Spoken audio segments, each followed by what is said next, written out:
문 대통령이 부산에서 국무회의를 연 가운데 한국당에서는 보수통합 논의 도전에 비박, 친박, 기싸움이 시작된 것 같습니다. 서울타임즈에서 알아보고요. 경찰이 시위대에 실탄까지 쏘면서 홍콩 사태 어디까지 갈지 정말 걱정입니다. 현재 홍콩 상황, 또 중국이 홍콩을 영국에 넘기게 된 1840년 아편 전쟁으로 거슬러 올라가 전쟁사 전문이죠. 이명한 한국역사고전연구소장과 말씀 나눠보고요. 또 미국에서 최대 아동 음란물 영상 다크웹 운영자죠. 손모 씨를 강제 소환하라 요구를 하고 있습니다. 이 내용도 짚어보겠습니다. 김지윤의 이브닝쇼, 오늘도 뉴스가 많은데요. 바로 시작하겠습니다. 서울타임즈 시간입니다. 오마이뉴스 박종호 기자 그리고 프레시안의 곽재훈 기자와 함께 이야기 나누겠습니다. 안녕하세요. 네, 안녕하십니까. 안녕하세요. 네, 첫 소식에 오늘 문재인 대통령이 부산에서 국무회의를 열었다고 해요. 네. 네. 부산 네, 백스코에서 네. 오늘 26일, 27일 개최되는 한 아세안 특별정상회의와 제1차 한 메콩 정상회의 준비사항 그 점검을 했는데요. 그러니까 문재인 정부 쪽에서는 신남방 정책을 한 단계 끌어올리는 그런 촉진제 역할을 할 거다. 이런 회의에 대한 기대감을 가지고 있습니다. 부산에 자주 간다고 말씀하셨는데요. 네. 자주 가고 있죠. 왜냐? 문재인 대통령의 정치적 고향이기도 하고 그렇죠. 좀 물리적인 고향이기도 해요. 사실은 거제에선 태어났지만은 아주 어릴 때 이 부산으로 왔기 때문에 부산에 대한 애정이 깊습니다. 또 거기서 19대 국회의원으로 활동을 하기도 했었고요. 선거도 다가오고 사실상 굉장히 중요한 지역이기도 하죠. 근데 국무회의에 참석을 했던 다른 장관들, 예를 들면 김현미 장관이라든지 박영선 장관, 총선 어떻게 되는 거냐고 많이들 물어봤다고 해요. 뭐라고 답했나요? 그러니까 청와대에서 이걸 풀 취재라고 기자 한두 명이 대표로 이제 지방 행사니까 보통 경호 때문에 이렇게 가는데요.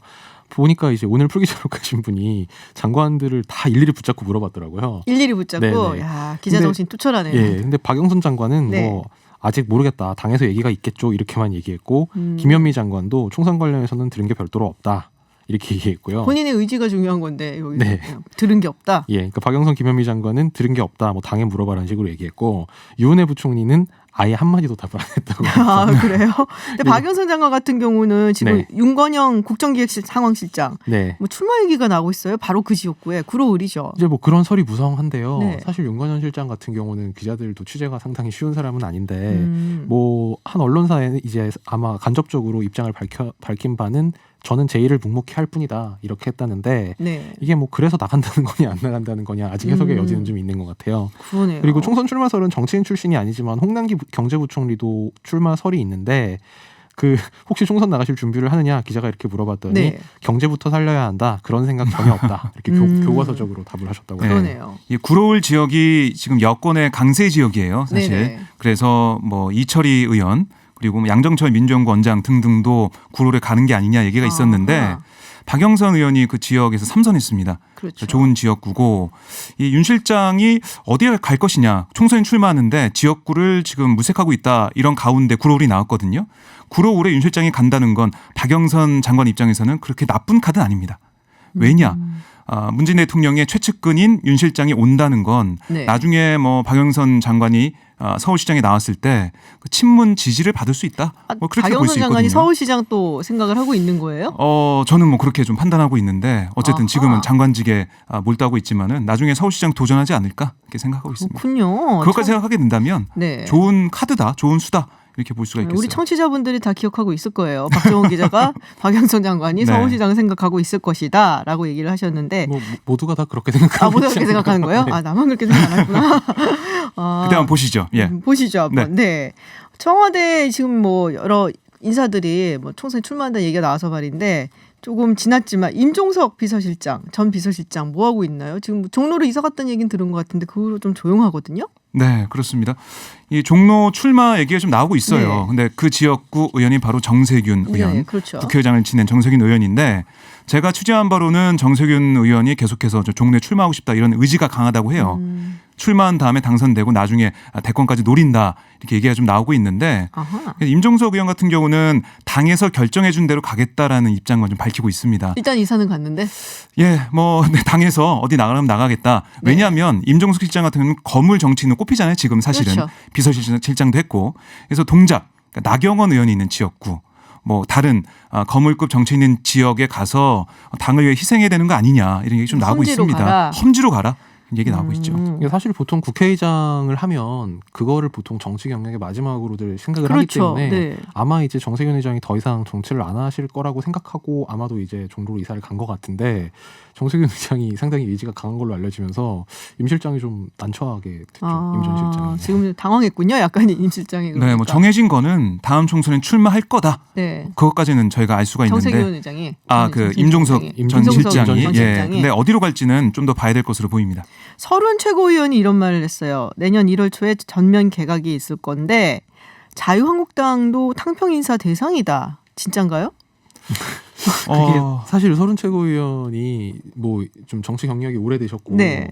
이제 이 인터뷰 내용을 저도 봤는데 네네. 뭐 자기가 어떤 특정한 들은 소스가 있어서 그렇다 이제 이렇게 얘기하시기보다는 네. 내가 보니까 이제 대충 왜냐하면 정기국회가 끝나고 예산 처리 다 해놓고 패스트트랙 법안까지 처리하고 나면 이제 12월 지나서 한 1월 초쯤에 개각을 할 것 같다. 그리고 원칙적으로는 이제 탕평 인사니까 한국당도 대상에서 배제되는 건 아니다. 이런 취지로 얘기를 한 것 같고요. 뭐 글쎄 저는 사실 약간 한국당까지 생각할 수 있다는 건 처음 듣는 얘기라서. 그러니까 좀 약간 믿기지가 않아갖고 네. 어떻게 보세요? 그 원론적인 얘기 같아요. 탕평 인사까지 하니까 한국당도 뭐 할 수 있지 않냐, 뭐 그런 차원의 얘기가 아닐까 싶습니다. 뭔가 뭐 여기서 한국당은 안 돼요라고 얘기하기는 또 그렇죠. 그렇죠. 모든 네. 뭐 야당 의원들 다 포함된다. 그렇게 얘기할 수 있는 거죠. 근데 한국당은 안 돼요라고 해도 저는 별로 이상하진 않을 것 같은 게 왜냐하면 지금까지 탕평 인사로 거론됐던 분들이 다 어쨌든 탄핵에 찬성했던 사람들이거든요. 뭐 그 바른미래당이라고 해도 뭐 안철수계건 유승민 계건 간에 다 탄핵에 찬성했던 사람들인데 네. 한국당 의원 중에는 지금은 없잖아요.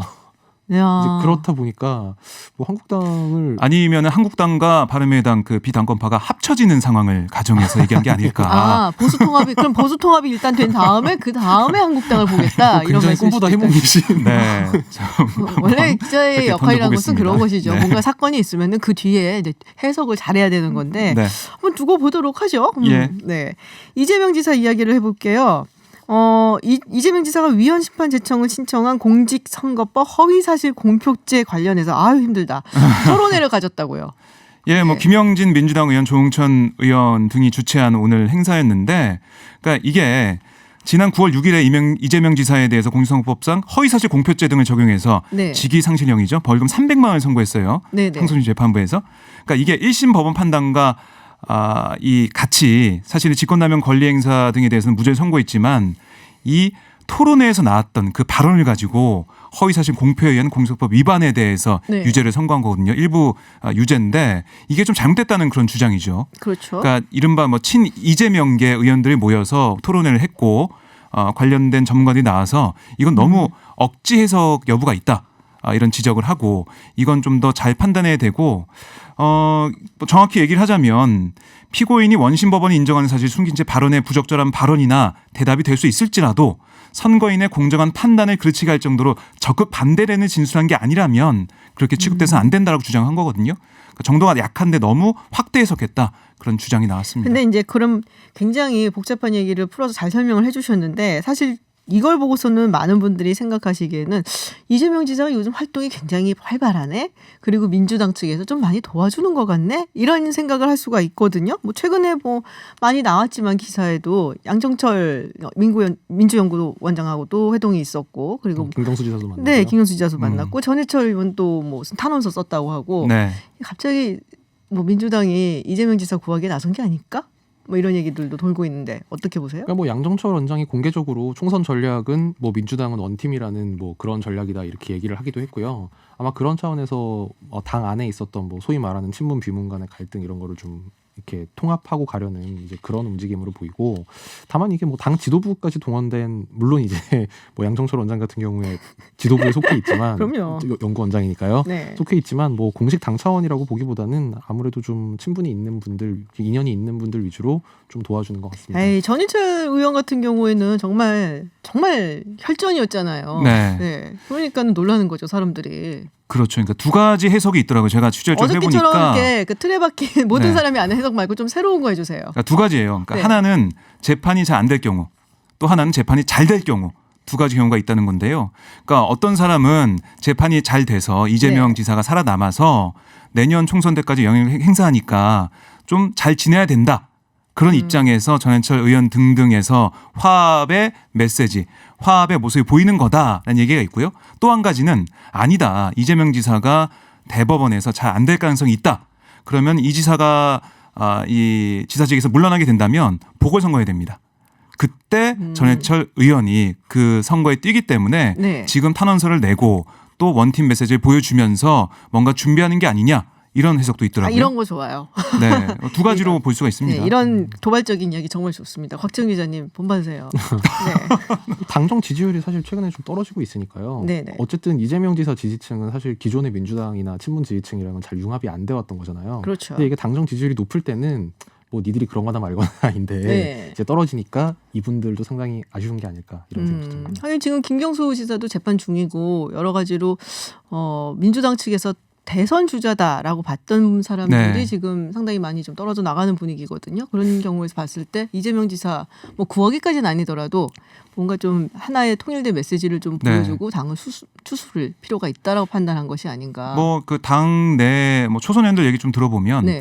전해철 의원한테 뭐 얘기를 좀 했대요. 너무 지금 우리가 좀 갈라져 있는 것 같은데 좀 하나로 뭉치는 모습 보여야 되지 않겠냐 그런 조언도 했다고 합니다. 그것도 그렇군요. 영향을 미친 것으로 보입니다. 네. 네, 알겠습니다. 교통정보 듣고 돌아와서 다시 서울타임즈 이어가겠습니다. 네, 서울타임즈 돌아왔습니다. 이번엔 야당 쪽으로 좀 가볼게요. 김무성 의원 이야기 조금 오랜만에 해보겠습니다. 내년 총선 불출마 확실한 것 같아요. 네? 그리고서는 우파 정권 잘못 있고 또 책임 있는 중진들도 출마하지 마라라는 얘기를 했는데 이게 구체적으로 누구입니까 이게? 출마하지 말라고 한 사람들. 그러니까 김무성 의원이 오늘 아침에 토론회 끝나고 네. 기자들하고 만난 자리에서 우파 정치 세력이 어렵게 되는 과정에서 책임자급에 있었던 사람들은 이번 선거에서 쉬어야 된다. 그러니까 중진 용태론에 힘을 실었고요. 당이 어렵게 된 과정에서 제가 책임자급에 있었기 때문에 네. 책임지는 게 제가 할 일이다. 그러니까 본인 불출마도 얘기를 했어요. 네네. 다만 이제 그게 누구다 이렇게 찍어서 말은 안 했는데 그래도 짐작컨대. 좀 눈여겨볼 만한 게 이런 게 있어요. 과거에 이제 과거 김무성계라고 불렸던 의원들 중에 뭐 대표적으로 김용태 의원이 전 사무총장이 있잖아요.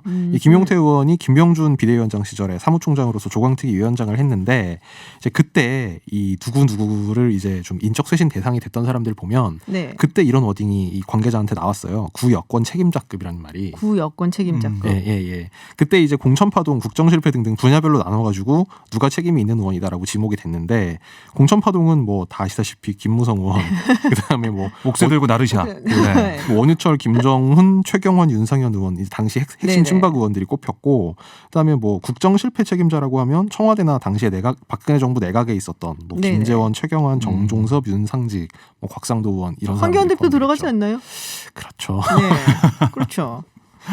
근데 아마 김무성 의원이 오늘 이 얘기를 하면서 황교안 대표 총선 나가지 말라는 그런 의도를 갖고 얘기한 건 아닐 테고요. 이제 네. 좀 황교안 대표보다는 이제 과거에 당에 있으면서 소위 말하는 진실하게 친박 활동을 하셨던 사람들을 겨냥했다.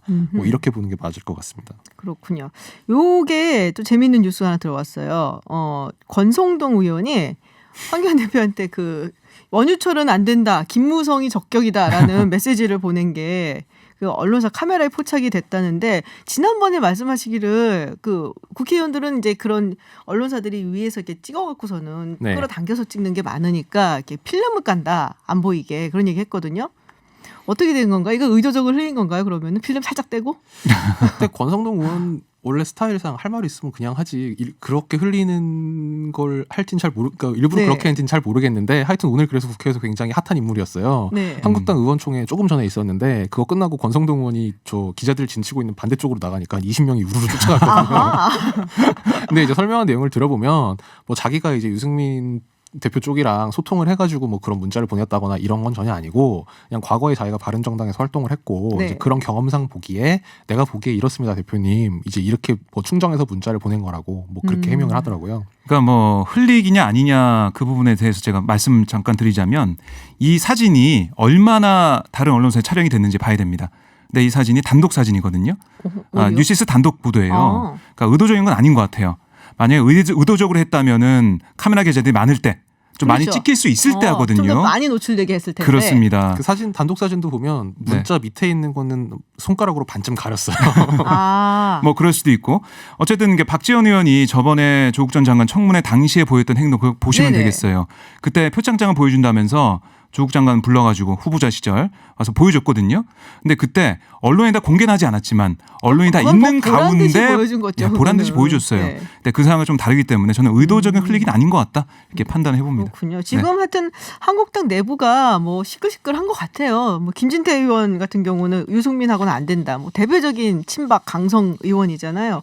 광자민 씨까지 얘기를 했다는데 사실 뭐 태극기 집회 나오시는 분들이 유승민 의원 또 대구에서도 마찬가지고 박근혜 전 대통령 지지하시는 분들은 굉장히 많이 반대를 할 것 같긴 하거든요. 이제 친박 측에서 본격적으로 반발이 시작이 되는 건지 네. 궁금한데 어떻게 보세요? 뭐 김진태 의원이 저번 한 방송에서 물과 기름이다라는 말로 얘기를 했어요. 그러니까 섞일 수가 없는 거예요. 네. 친박 지지, 이른바 태극기 지지 세력과 변혁 세력, 그러니까 바른미래당 비당권파 세력 간에는 뭉칠 수가 없습니다. 그러니까 뭐 발언을 보자면은 이렇게 얘기했대요. 김진태 의원이 지금 확실하지 않은 중도 표심에 호소하겠다고 하다가 확실한 우파 집도끼가 화가 나서 투표장에 안 나올 수가 있다.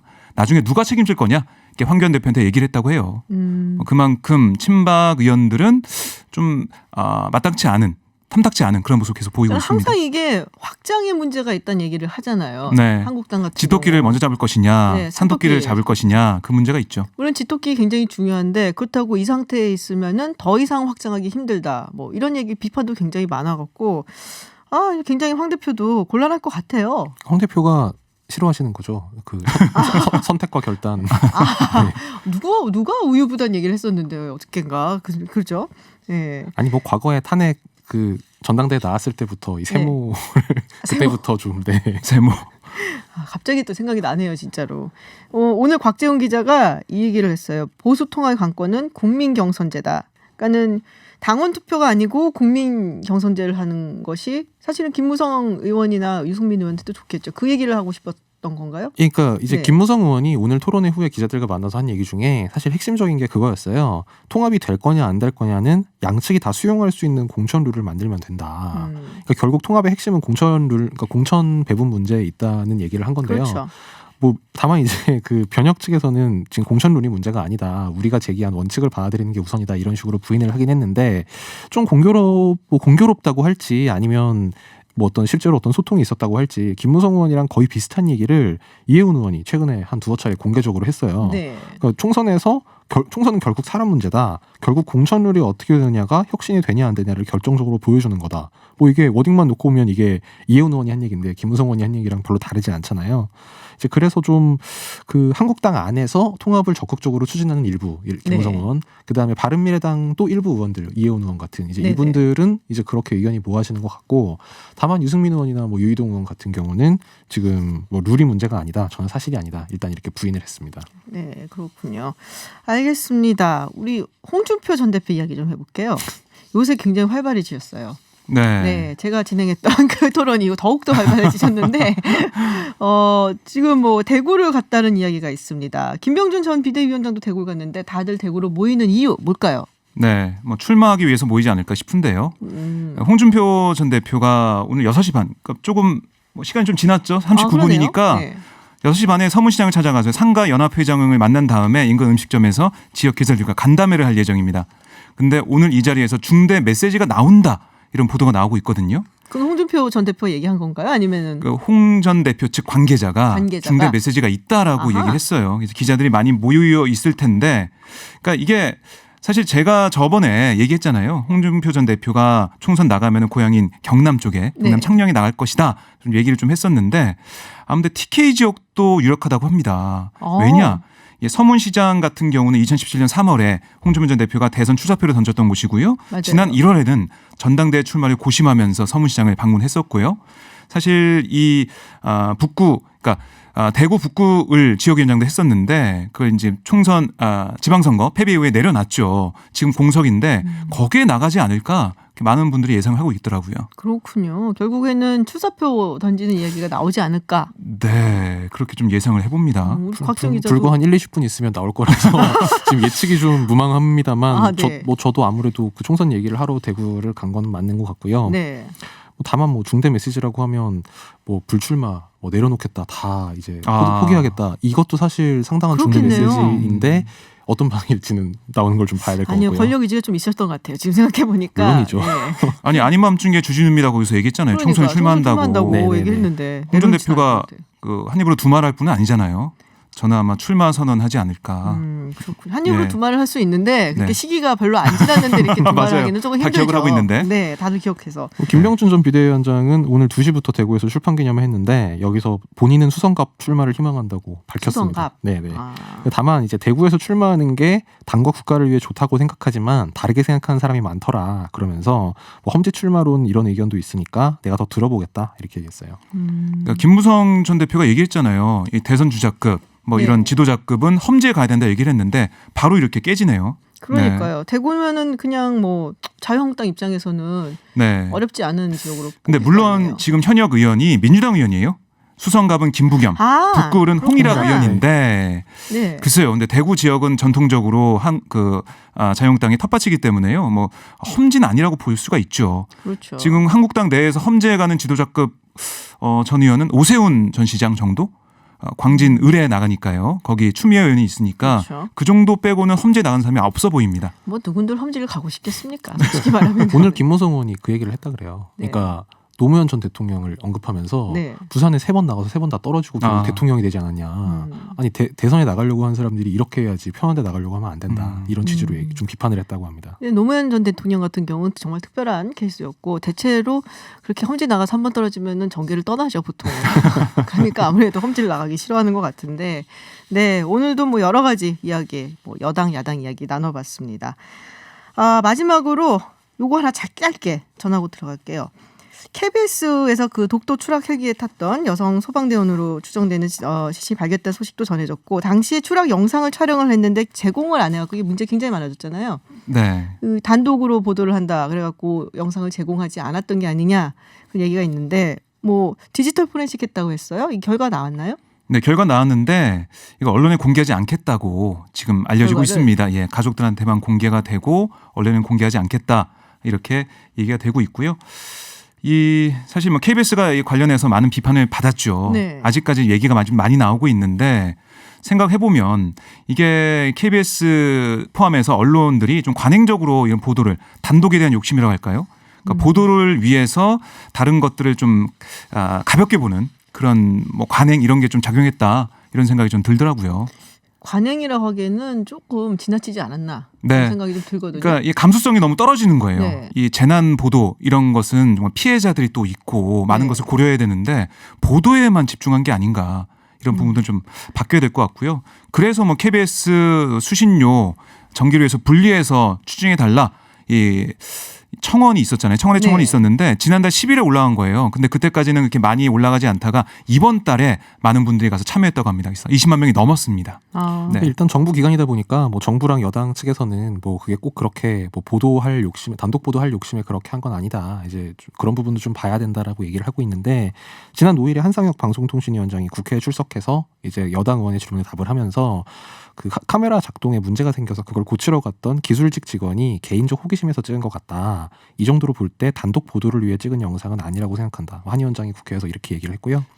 뭐 여당 의원도 이게 보안 시설을 사전에 허락 없이 찍은 것 때문에 겁이 나서 찍은 사실이 없다고 거짓말한 게 아니냐. 이제 이런 취지로 좀 감싸는 취지로 얘기를 했습니다. 근데 그 단독에서 찍은 건 아니더라도 나중에 보도할 결과적으로 때는 그렇죠. 네, 그걸 네. 판단했어야죠. 그렇죠. 네. 그러니까 이게 찍을 수는 있는데 뭐 기자 정신이 먼저냐 윤리적인 것이 먼저냐는 항상 논란이 되었던 부분이고 근데 뭐 찍을 수는 있다고 손 치더라도 그거를 단독을 위해서 사실을 가지고 있었다 이런 부분은 뭐 비판을 좀 받을 부분이 아닌가라는 생각이 좀 듭니다. 오늘 굉장히 많은 이야기를 나누러 바쁘게 달려왔어요. 네, 네. 지금까지 프레시안의 곽재훈 기자 그리고 오마이뉴스 박정호 기자와 함께했습니다. 고맙습니다. 네, 고맙습니다. 감사합니다. 해외 뉴스 알아보는 서울타임즈 시간 전주현 캐스터와 함께합니다. 어서 오세요. 네, 안녕하세요. 네, 홍콩 얘기부터 먼저 가볼게요. 홍콩 시위 과정에서 체포된 사람이 500명이 넘었다. 이게 어제 하루 동안에만 260명 이상이 체포가 돼갖고 500명이 넘었다고 해요? 그렇습니다. 어제 하루에만 그렇고요. 네. 지난주에는 뭐 불법 집회 참여라든가 공격용 무지를 소개했다 뭐 이런 혐의로 266명이 체포가 됐거든요. 네. 그러니까 지금 11월 시작한 지 얼마 안 됐는데 벌써 이번 달 들어서 체포된 사람이 526명에 달하고 있습니다. 6월 총안법 시위가 시작된 이후에 체포된 사람까지 다 합해보면 지금 3,600명 정도 정도에 이르고 아이고. 있어요. 그래서 지금 검거 작전 강도가 갈수록 높아지면서 예전에는 진입하지 않았던 쇼핑몰이라든가 대학, 성당 이런 곳에 무조건 지금 경찰이 진입을 해서 시위대들을 체포하고 있습니다. 근데 지금 11살 어린이까지 체포가 됐대요. 그래서 11살 어린이요? 네, 최연소 체포자 시위에 참가했다는 이유로 그래서 이런 어린이까지 지금 체포를 하고 있습니다. 어린아이까지 이렇게 체포를 그러니까요. 하는 상황은 조금 그런데 네. 근데 지금은 이제 걱정스러운 게 뭐냐면은 어제 그 실탄에 맞은 학생 네. 차오 씨라고 21살짜리 학생이었는데 일단은 생명에 지장이 없다는 소식이 들어와 그렇습니다. 있는데 지금 이것 때문에 굉장히 시위대가 분노하고 격앙이 돼갖고 네. 또 친중 성향으로 보이는 남성한테 불을 질렀다는 얘기가 있어요. 그렇습니다. 그 어제 오전에 이 차우 씨가 피격을 당한 거잖아요. 그래서 이제 분노한 시위대가 오후에 이제 친중 성향의 남성 몸에 불을 붙인 건데, 그러니까 이 친중 성향으로 보이는 중년 남성이 시위대들을 향해서 너희는 중국인이 아니다 이렇게 얘기를 네. 한 거예요. 그러니까 주변에 있던 사람들이 우리는 홍콩 사람이다라고 소리를 치면서 이제 막 고성이 오갔는데 그 와중에서 군중 사이에 있던 한 사람이 갑자기 나타나서 이 중년 남성에게 휘발유로 추정되는 액체를 아이고. 뿌렸습니다. 그리고 불을까지 붙였어요. 그래서 이 중년 남성이 곧바로 이제 상의를 벗어 던지고 인근 병원으로 옮겨져서 치료를 받긴 했는데 가슴과 팔을 비롯한 전신에 2도 화상을 입은 것으로 알려졌습니다. 참 이게 이런 식으로 자꾸 진행이 되면 어느 쪽이든 상당히 네. 과격해지는 거잖아요. 그렇습니다. 그러면은 이게 끝난다고 하더라도 네, 후유증이 상당히 남겠죠. 많은 후유증과 상처가 홍콩 시민들한테 남아있을 것 그렇습니다. 같아서 그 충격파가 만만치 않을 것 같아서 굉장히 걱정스럽습니다. 근데 또 이런 얘기가 있네요. 어제 그 시위대에게 권총을 쐈던 경찰관 네. 인터넷상에서 이제 소위 말하는 신상털기 네. 그리고 자녀들까지도 지금 위협을 받고 있는 상황이라고요. 그렇습니다. 이 경찰관이 작년 10월에 그 자녀 학교의 학부모회 회장 선거에 나갔었거든요. 그때 신상 정보를 등록을 했는데 이게 그게, 유출이 된 유출이 겁니다. 됐구나. 그래서 직업, 학력, 두 딸의 이름 같은 것들이 공개가 됐는데 그래서 이 학교의 졸업생과 학부모들이 당국에 이 사람이 과연 학교의 학부모 회장으로 적절합니까? 이런 걸 묻는 항의 서한을 많이 보냈고요. 그래서 지금 딸 사진이 공개가 됐거든요. 아우, 그래서 홍콩 아이는 좀 시위대가 보여주지. 우리 아빠는 살인자예요라는 그 글을 사진에 올려서 온라인에 지금 네티즌들이 유포를 하는 일까지 발생을 하고 있어요. 그래서 홍콩 경찰 측이 지금 이 경찰관 자녀를 겨냥한 살해 위협까지 있다라고 얘기를 하면서 좀 진정해 달라라고 네. 호소를 했습니다. 참 그러니까 상황이 점점 이런 식으로 가니까 네. 모두가 적같이 느껴지는. 그러니까 지금 사실상 내전이 벌어졌다 이런 얘기까지 그러니까요. 나오고 있거든요. 그래서 굉장히 우려스럽습니다. 캐리람 행정장관 뭐 기자회견 있었는데 뭐 글쎄요. 시진핑 주석 만나고 와서 네. 뭐 굉장한 약속을 받았는지 모르겠지만 굉장히 강경하게 또 이야기를 하고 있어요. 그렇습니다. 시위대 폭력이 민주주의에 대한 요구를 넘어섰다 이렇게 얘기하면서 이제 폭력 시위에 강경 대응하겠다는 입장을 다시 한번 밝혔는데요. 이어서 홍콩 사회 전체가 불안해하는 폭력이 지속되지 않게 그런 수단을 빨리 최대한 마련할 것이다 이렇게 얘기를 했거든요. 그래서 머지않아서 더 큰 강경 조치가 나오는 게 아니냐 이런 얘기가 나오고 있습니다. 근데 이런 얘기를 하면서 지금 학생이 실탄에 맞아서 중태에 빠진 사건에 대해서는 아무런 언급을 하지 않은 것으로 나타났습니다. 네. 볼리비아 쪽으로 좀 가보겠습니다. 볼리비아 대통령 사임한다는 소식을 네. 얼마 전에 들었는데 멕시코로 망명을 했다는 얘기가 들어와 있어요. 그렇습니다. 10일에 사임 발표를 했고요. 11일에 자신의 SNS를 통해서 나는 멕시코로 출발했다 이런 글을 올렸어요. 그래서 더 강해지고 에너지를 얻어서 돌아오겠다. 이렇게. 돌아오겠대요? 네, 돌아오겠답니다. 이런 얘기를 남겼습니다. 근데 멕시코가 작년 대선에서 89년 만에 중도 좌파 정부가 들었었거든요. 네. 그래서 모랄레스 퇴진이 군사 쿠데타라고 비판을 하면서 원하면 망명을 허용하겠다 이런 얘기를 일찌감치 밝힌 적이 있습니다. 그래서 지금 멕시코 외교부 측도 모랄레스 대통령이 멕시코로 안전하게 올 수 있게 비행기에 탑승을 했다라고 확인을 해줬고요. 전화로 모랄레스 대통령이 망명을 공식 요청한 네. 것으로 알려졌습니다. 그렇군요. 지금 보니까 모랄레스 대통령 일단 물러나고 멕시코 가고 그 다음에 사실 이게 그 있잖아요. 순위가 네네. 계승을 누가 하느냐. 근데 전부 다 지금 함께 물러나갖고 완전히 공백 상태라는 얘기가 있어요. 그렇습니다. 굉장히 혼란한데요. 왜냐하면 대체로 부통령, 상원의장, 하원의장 순으로 승계가 되잖아요. 네. 근데 이 사람들이 다 사퇴를 했습니다. 그럼 그 다음에 이제 장관직으로 넘어가게 되는데 장관들도 줄줄이 사퇴를 했거든요. 그래서 지금 권한 대행으로 유력한 인물이 어디까지 갔냐면 야당 소속의 아네스 상원 부의장의 순서까지 상원 갔습니다. 부의장. 그래서 이 부의장이 내가 의장직을 승계해서 네. 대통령직을 맡아서 대선을 다시 실시할 것이다 이렇게 얘기를 했는데 지금 의장직을 승계하려면 여당이 다수를 차지하고 있는 의회의 승인이 필요할 수도 있거든요. 이게 네. 절차적으로. 그래서 지금 정말 아네스 부의장이 맡을 수 있을지 아닐지는 조금 불확실한 상황이고요.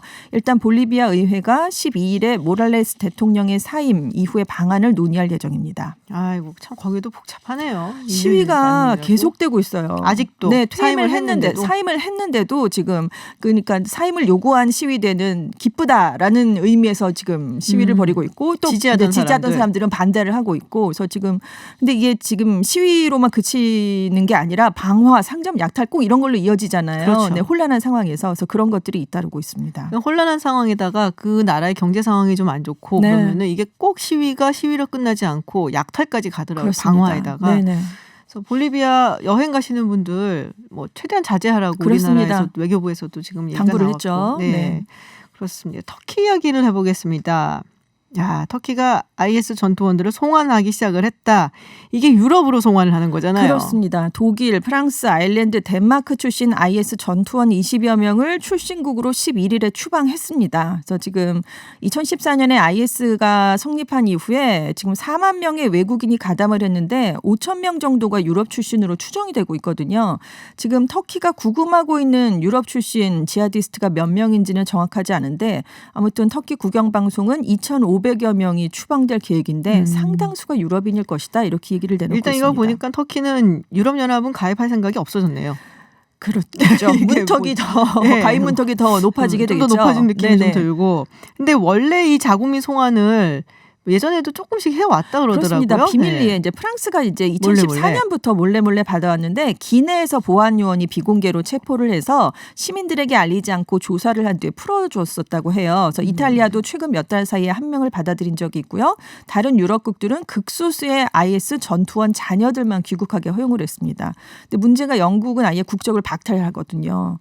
돌아오지 못하게. 네네. 그래서 지금까지 100명 이상의 국적을 박탈했는데 방글라데시계 영국인인 소녀 한 명이 있어요. 이 베굼이라는 소녀가 국적이 박탈됐는데 그럼 방글라데시로 갈 것인가 봤더니 방글라데시는 여기로 오면 교수형에 처하겠다 이렇게 경고를 했거든요. 그래서 지금 영국 국적의 IS 지하디스트들은 정말 갈 곳이 없어지게 됐습니다. 예전에 그 참수 동영사로 굉장히 좀 잔혹하기로 소문이 났었던 네. 기억이 나요. 지하드 존인가요? 네네. 영국선 그렇습니다. 출신으로 네. 알려져 있었죠. 그때 네네. 영국 발음으로 얘기하고 그랬다. 그래서 그렇습니다. 영국에서 상당히 좀 많이 갔다라고 네네. 지금 알려져 있는데, 네, 그 많은 사람들 그럼 어디로 갈 건지 그것도 굉장히 좀 걱정스럽긴 하네요. 갈 네. 곳이 없으면 다시 극단주의로 갈 수 있는 가능성이 높아지거든요. 범죄로 향할 수밖에 없고요. 그래서 지금 유엔이 유럽국들을 향해서 자국 국적자들을 받아들여라. 그래서 국제 기준대로 그 다음에 처리를 해라. 이렇게 촉구를 하고 있습니다. 네.